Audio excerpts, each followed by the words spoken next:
সবচেয়ে বড় চ্যালেঞ্জ সেটা হচ্ছে আল্লাহকে পাওয়া। কি করা? যে আল্লাহর কাছ থেকে আমরা এসেছি সেই আল্লাহকে দুনিয়াতে এবং আখিরাতে পাওয়া, এটাই চ্যালেঞ্জ। আল্লাহকে যে ব্যক্তি পেয়েছে সে দুনিয়ার সব পেয়ে গেছে। আল্লাহকে যে পায় নাই সে আসলে কিছুই পায় নাই, ইহকাল পরকালের কিছুই পায়নি। এখন আমরা আল্লাহকে পাবো কিভাবে? এটা বড় প্রশ্ন না? যে আল্লাহর কাছ থেকে, যে জান্নাত থেকে আমরা পৃথিবীতে চলে আসলাম, সেই জান্নাতে যেতে হলে তো আমাকে আল্লাহকে পেতে হবে। আল্লাহকে পেতে হলে আমার কি কি করণীয়? খুব শর্ট করে আমি কয়েকটা পয়েন্টস আপনাদেরকে শেয়ার করছি। 1 নাম্বার, আল্লাহকে পেতে হলে অবশ্যই তার নবী মুহাম্মদ সাল্লাল্লাহু আলাইহি ওয়াসাল্লামকে অনুসরণ করতে হবে। এছাড়া আল্লাহকে পাওয়ার দ্বিতীয় কোনো পথ নেই। আল্লাহকে পেতে হলে অবশ্যই তার নবী মুহাম্মদ সাল্লাল্লাহু আলাইহি ওয়াসাল্লামের আদর্শগুলো জীবনের প্রতিটা ক্ষেত্রে বাস্তবায়ন করতে হবে। চলাফেরা, ওঠা বসা, খাওয়া দাওয়া, ইস্তেঞ্জা করা, মুআমালাত, ব্যবসা বাণিজ্য, অর্থনীতি, সমাজ, রাষ্ট্র, সব ক্ষেত্রে আপনাকে মুহাম্মদ সাল্লাল্লাহু আলাইহি ওয়াসাল্লামের তরিকা, আদর্শটাকে ফলো করতে হবে। তাহলে আপনি আল্লাহকে পাবেন ইনশাআল্লাহ। যে ব্যক্তি আল্লাহকে পেয়েছে সে দুনিয়াও পেয়েছে, আখিরাতও পেয়েছে। যে আল্লাহকে পায় নাই, দুনিয়াও বরবাদ, আখিরাতও বরবাদ। 1 নাম্বার তাহলে কি কাজ? আল্লাহ পাকের সর্বশেষ নবী মুহাম্মদ সাল্লাল্লাহু আলাইহি ওয়াসাল্লামকে অনুসরণ করা, তার আদর্শ মেনে চলা, 1 নাম্বার। 2 নাম্বার হচ্ছে 5 ওয়াক্ত নামাজ। আল্লাহকে পেতে হলে নামাজ লাগবে। নামাজ নাই, আল্লাহ নাই।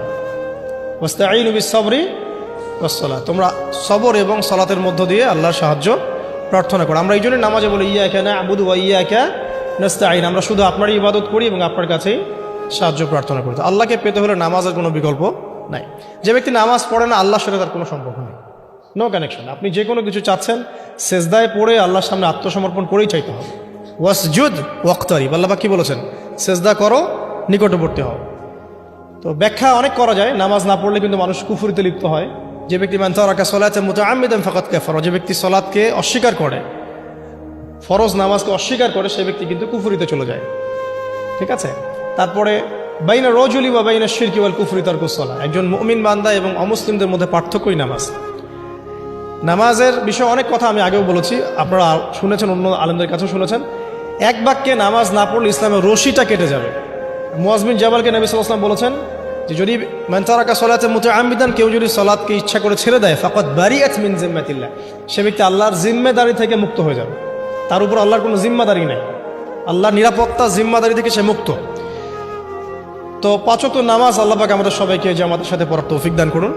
এর পাশাপাশি নফল নামাজ বাড়িয়ে দেওয়ার তৌফিক দান করুন, এবং স্পেশালি তাহাজ্জুদের নামাজ যদি পারেন 2 রাকাত হলেও নিয়মিত তাহাজ্জুদের নামাজ পড়ার তৌফিক আল্লাহ পাক আমাদেরকে দান করুন। আর নামাজের বাহ্যিকতা নিয়ে এত বেশি ঝগড়ায় যাবেন না। এখন আমরা যত ঝগড়া নামাজের বাহ্যিকতা নিয়ে, হাত বাঁধা, রফুল ইয়াদাইন, আমিন আর পায়ে পা, এগুলো নিয়ে ঝগড়ার শেষ আছে? নাই। ইসলামের বিরোধী শক্তিরা হাত ভেঙে ফেলার পায়তারা করে ফেলেছে অলরেডি। হাতই না থাকলে আপনি বাঁধবেন কোথায়? মনে করেন আপনার হাতই নাই, বাঁধবেন কি উপরে না নিচে? তো এই হাত তো ভেঙে ফেলার পায়তারা করা হয়েছে। এখন আপনি পড়ে আছেন বাঁধার কোন জায়গায় বাঁধবেন সেটা নিয়ে, অথচ পুরো বৈশ্বিক চক্রান্ত মুসলিমদের বিরুদ্ধে, হাতটাই ভেঙে ফেলে দিন, তুই বাঁধবি কোথায় হাত? তারপর দেখব। এটা আমরা বুঝতে পারি না। এটা বোঝার জন্য যে জ্ঞান, ইলম, নূর দরকার, তা তো নাই আমাদের মধ্যে। এই জন্য আপোষের ঝগড়া নিয়ে পড়ে আছে। যে ছোটোখাটো যে ইখতিলাফি মাসআলাগুলো চলে আসছে দীর্ঘদিন থেকে, এগুলোর কোনো সমাধানে আসতে পারবে না কিন্তু কেউ। পক্ষে বিপক্ষে কথা চলতেই থাকবে কিয়ামত পর্যন্ত, ওইগুলো নিয়ে আমরা ব্যস্ত আছি। তো আমি রিকোয়েস্ট করব নামাজের আধ্যাত্মিকত্বের দিকে ফোকাস করুন। নামাজের আধ্যাত্মিকত্ব কি? আপনি আল্লাহর সামনে দাঁড়িয়েছেন, দুনিয়ার সাথে এখন আপনার কোনো সম্পর্ক নেই, আপনি এবং আল্লাহ, মাঝখানে কিছু নাই। নামাজে যা পড়ছেন, সূরা ফাতিহা, অন্যান্য সূরা, রুকু, তাসবিহ, সিজদা, তাশাহুদ, দুরুদ, অর্থ বোঝার চেষ্টা করেন এবং অর্থের দিকে ফোকাস করেন, আল্লাহকে পাবেন ইনশাআল্লাহ। সিজদায়, রুকুতে যখন যাচ্ছেন, আপনি চিন্তা করেন যে আপনি মহাবিশ্বের মহা শক্তিধর আল্লাহ রাব্বুল আলামিনের সামনে মাথা নত করেছেন। আপনি চিন্তা করেন যে আল্লাহ আপনাকে দেখছেন। এখন যখনই মানুষ নামাজে দাঁড়ায়, আল্লাহ পাক তার দিকে দৃষ্টি নিবদ্ধ করেন, এবং যখন মানুষ এদিক ওদিক তাকানো শুরু করে নামাজে, আল্লাহ পাক মুখ ঘুরিয়ে নেন। হ্যাঁ, নামাজে ওই যে আমরা যে ডিজিটাল নামাজ পড়ি না, এখন ডিজিটাল মানে 4 রাকাত নামাজ 4 মিনিটে শেষ। এক রুকু করলে সেজদা পাওয়া যায় না, সেজদার তাসবিহ পড়লে আবার এদিকে দেখা যায় যে দ্বিতীয় সেজদায় চলে গেছে অলরেডি ওঠার আগে। অনেক ক্ষেত্রে ইমাম সাহেবরাও খুব দ্রুত নামাজ পড়ান, অনেক দ্রুত পড়ান। এত দ্রুত নামাজ পড়াবেন কেন? নামাজ জামাতে পড়লে সংক্ষিপ্ত করতে বলা হয়েছে, কিন্তু এত দ্রুত তো পড়তে বলা হয়নি। এখনও দেখবেন মক্কা মদিনায় গিয়ে নামাজ দেখবেন, মাশাআল্লাহ, নামাজটা তাদের মাশাআল্লাহ, এটার প্রশংসা না করলে হক আদায় হবে না। নামাজটা অসাধারণ, ধীর স্থিরভাবে ফজরের নামাজ 20 মিনিট 15 মিনিট 20 মিনিট পড়াচ্ছে নামাজ, রিল্যাক্স। নামাজে দাঁড়ালে চমৎকার তেলাওয়াত হচ্ছে, আপনি ভুলে যাচ্ছেন নিজেকে। তেলাওয়াত হবে চমৎকার, এবং সবচেয়ে ভালো যিনি তেলাওয়াত করতে পারেন তাকে নামাজে দিতে হবে। রিল্যাক্সে নামাজ পড়বে।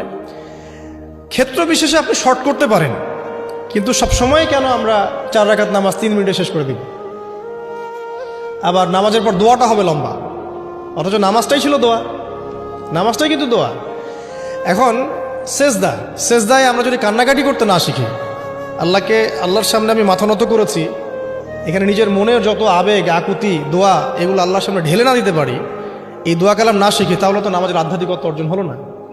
সাহাবীরা কেমন করে নামাজ পড়তেন যে নামাজ পড়ার পরেও তাদের গা থেকে তীর বের করা যায়? কিভাবে তারা নামাজ পড়তেন? তাহলে নবী সাল্লাল্লাহু আলাইহি ওয়াসাল্লাম কিভাবে নামাজ পড়তেন যে নামাজ পড়ার ফলে তার পা মোবারক ফুলে যেত? 1 রাকাতে তিনি 4 পারা কোরআন তেলাওয়াত করতে পারলেন কিভাবে? তো তাদের নামাজ আর আমাদের নামাজ, আল্লাহ রাব্বুল আলামিন তার রাসূলের মাধ্যমে একটা হাদিসে জানিয়েছেন যে এমনও অনেক নামাজি আছে, নাউযুবিল্লাহ, আল্লাহ পাক আমাদেরকে তাদের অন্তর্ভুক্ত না করুন, যে নামাজ পড়ার পরে আল্লাহ রাব্বুল আলামিন এই নামাজটাকে ওই নামাজের মুখের উপর নিক্ষেপ করে দেয়, তোমার নামাজের আমার কোনো দরকার নেই। আল্লাহ পাক আমাদেরকে হেফাজত করুন। ধীর স্থিরভাবে পড়েন, রিল্যাক্সে, তাড়াহুড়োর কিচ্ছু নাই। ওয়ামা খালাকতুল জিন্না ওয়াল ইনসা ইল্লা লিয়াবুদুন, শুধুমাত্র আল্লাহর ইবাদত করার জন্যই তো পৃথিবীতে এসেছে। হোক না দোকানটা 5টা মিনিট পরে খুললে কি হবে? হ্যাঁ, জমিতে যান, জমিতে আধা ঘন্টা পরে গেলে কি হবে? যে আল্লাহ পাক আপনাকে বাঁচিয়ে রাখতে পারেন, সে আল্লাহ পাক আল্লাহর পথে সময় দিলে আপনাকে অফুরন্ত রিজিকও তো দিতে পারেন না? আপনি আল্লাহর হয়ে যান, বাকি সব আল্লাহ আপনার দায়িত্ব নিয়ে নেবেন। ইনশাআল্লাহ আপনি নিজে আল্লাহর হয়ে যান, আপনার সব কিছু দায়িত্ব কে নিয়ে নেবে? আল্লাহ নিয়ে নেবে। তো আল্লাহ পাক আমাদেরকে ধীর স্থিরভাবে আধ্যাত্মিকত্ব অর্জন করে নামাজ পড়ার তৌফিক দান করুন। তো দেখুন, আল্লাহকে পাওয়ার সবচেয়ে সেরা মাধ্যম কি? নামাজ। তার আগে বলেছি নবী সাল্লাল্লাহু আলাইহি ওয়াসাল্লামের অনুসরণ।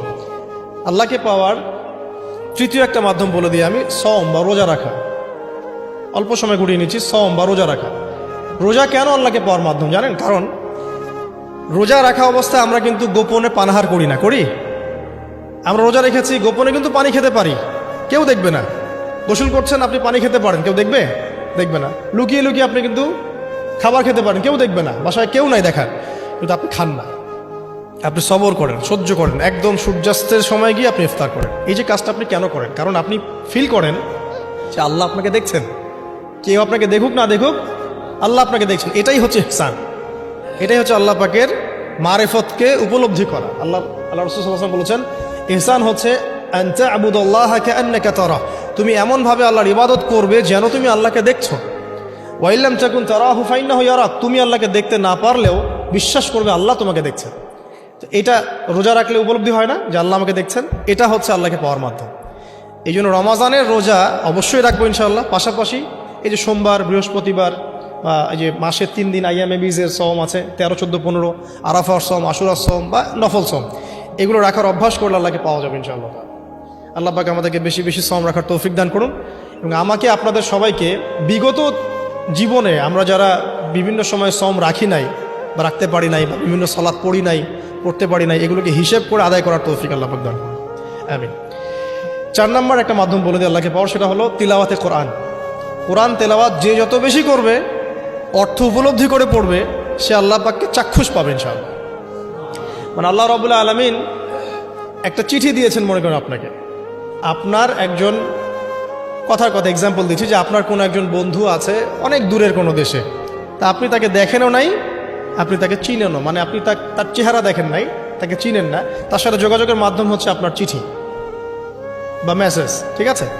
এখন সে আপনাকে কিছু মেসেজ পাঠালো, এই মেসেজের মধ্যে সে কিছু ইনস্ট্রাকশন দিয়েছে যে এইগুলো করতে হবে, এগুলো করতে হবে, বা আপনার প্রতি ভালোবাসার ইজহার করছে। আর এই মেসেজটা যদি আপনি পড়তে পারেন, তাহলে আপনি আপনার বন্ধুর সাথে একটা কানেকশন তৈরি করলেন না? বুঝতে পারছি না? আচ্ছা, এখন সমস্যা হচ্ছে কি, আমরা ওই মেসেজটা পড়তেই পারি না। আমরা তো কোরআনটা পড়তেই জানি না, তাহলে মেসেজটা পাবো কিভাবে? আর যারা পড়তে জানি সেই ভাষাটা বুঝি না। এখন ওই বন্ধু মনে করেন চিঠি লিখেছে বাংলা ভাষায়, কারণ আপনি বাংলা পড়তে জানেন না, তাহলে কি পারবেন উপলব্ধি করতে তার মনের ভাব, সেই বন্ধুর আবেগ, ভালোবাসা, প্রেম আপনি কি উপলব্ধি করতে পারবেন? লিখেছে সে উর্দু দিয়ে বা ইংরেজিতে, আপনি ইংরেজি বোঝেন না, ইংরেজি লিখতে পারেন না, তাহলে কি আপনি তার চিঠি বুঝতে পারবেন? এখন আমরা যেহেতু আরবি বুঝি না, এই কারণে কোরআনের মধ্যে কি বলেছেন আল্লাহ রাব্বুল আলামিন আমরা উপলব্ধি করতে পারছি। আমি কি বুঝাতে পারছি? তো কোরআন শুধুমাত্র তিলাওয়াত করা যথেষ্ট নয়। তিলাওয়াত করলে আপনি প্রত্যেক হরফে 10 টাকা পাবেন, কোনো সমস্যা নাই, কিন্তু ওই মেসেজটাকে উপলব্ধি করতে হলে আপনার অর্থটা জানতে হবে। অর্থ জানলে পরে আপনি দেখবেন আল্লাহকে আপনি চাক্ষুষ সামনে পাচ্ছেন ইনশাআল্লাহ তাআলা। আপনি হতাশ হয়েছেন, হতাশা দূর করার জন্য সূরা আছে কোরআন। বিপদে পড়েছেন, বিপদ দূর করার সূরা আছে কোরআন। আপনার রিজিকের সমস্যা কাটানোর সূরা কোরআনে আছে। কোনো হাজতের প্রয়োজন, সূরা ইয়াসিন, হাজতের সূরা চলে আসে। অসুস্থ হয়েছেন, শেফার সূরা কোরআনে আছে।